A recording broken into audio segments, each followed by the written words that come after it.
It's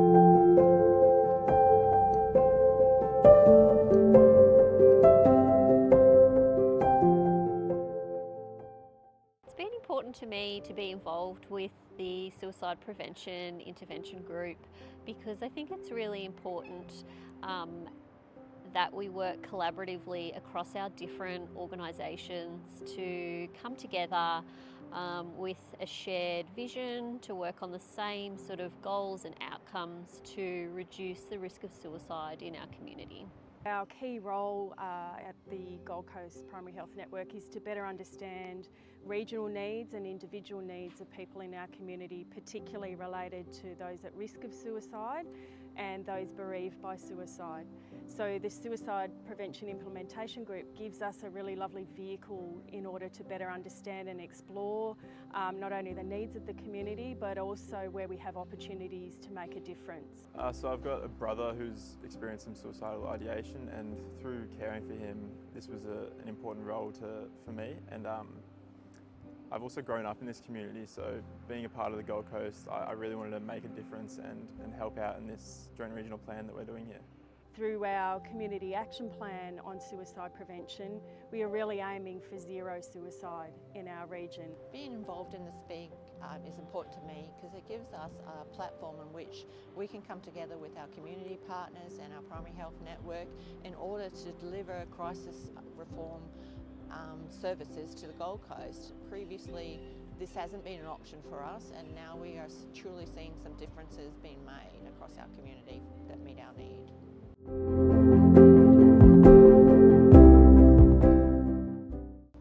The integration of lived experience expertise across initiatives and activities is extremely important, and that's probably what I'm most excited about. It acknowledges their expertise and perspectives and improves suicide prevention across the Gold Coast. What I'm most excited about with our regional suicide prevention programs is particularly creating an uplift in capability of not only the workforce in our community but also just general community members. I'm super excited about the men's table. I think it's really interesting because men are usually a little bit averse to therapy and usual therapeutic techniques, and this seems like a great way for blokes to get around each other and really support each other. The implementation of the crisis support unit on the Gold Coast. It's the first across Australia, and it truly delivers a care that is meeting the consumer's need as an alternative to the emergency department. The injection of knowledge and enhanced knowledge of not only our workforce but community members through some of our suicide prevention training initiatives to really maximise, I think, the understanding of not only suicide prevention but how our community and our workforce can wrap around individuals in our region to best support them. The regional suicide prevention group that's been most important to me is the schools initiative that we're working on in partnership between the Child and Youth Mental Health Service, the Primary Healthcare Network and BU. We're specifically targeting young people that are attending schools that are alternative because we acknowledge that often those young people are sometimes marginalised and more at risk. So working collaboratively to reduce the risk for those young people is really important.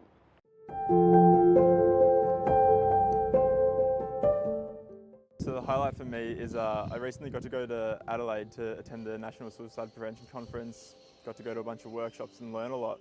What we have achieved is commissioning of our community suicide prevention program, and in particular reshaping that service so it better reaches into services to identify those at risk and service them appropriately. Over the years we've had some really wonderful collaborations that have developed, especially within the health sector, so seeing those partnerships strengthen and the services evolve has been really wonderful to see. But I think a highlight for SPIG has been with Amanda coming in the Regional Suicide Prevention Coordinator role, she's really been able to challenge some of the health sector thinking and really broaden our partnership, so we're able to partner more outside the health sector, which is really important for true prevention and early intervention.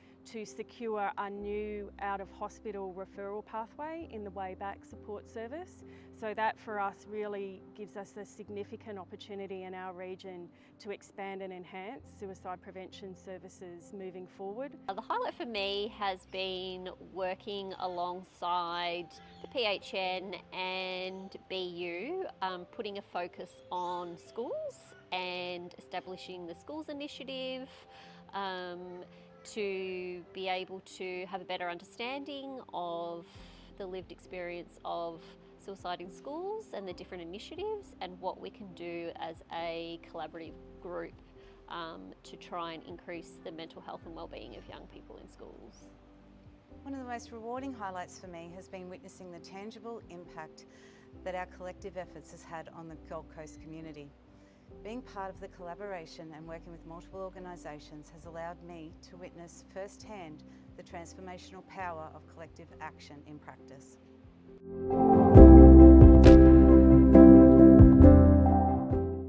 Well, at Gold Coast Health, we've been working hard to reform our approach to crisis care. So this includes the development of the Crisis Stabilization Unit, initiatives such as the ambulance and police corresponders.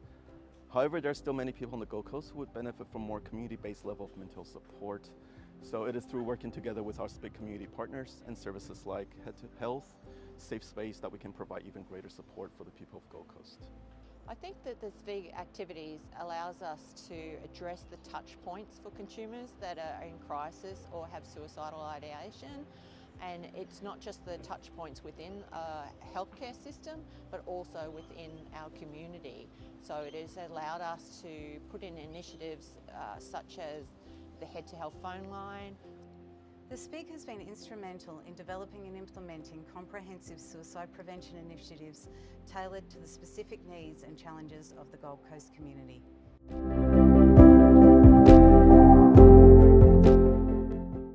SPIG allows the platform for us to further implement and develop strategies that we're in line with our regional plan. Part of those have been the implementation of the CSU, or Crisis Stabilisation on the Gold Coast, the implementation of a crisis care coordinators on the Gold Coast, the implementation of our co-responders on the Gold Coast, and it leads a pathway for us to the future rather than just reacting to a potential need now.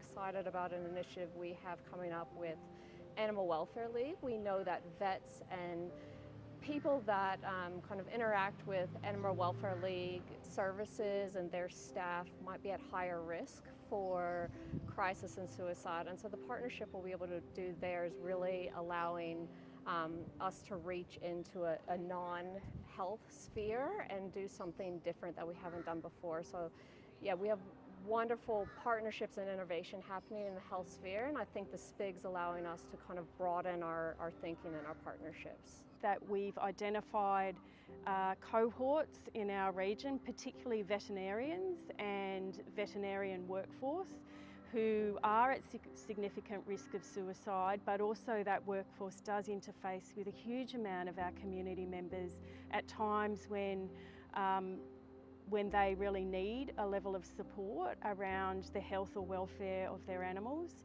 The work we'll be doing to develop postvention activities, so that in particular developing a local response team. So when there is a suicide in our community, we'll be able to work together with Standby, ChatSafe, QPS to support families and community members in a timely manner after they've lost somebody to suicide.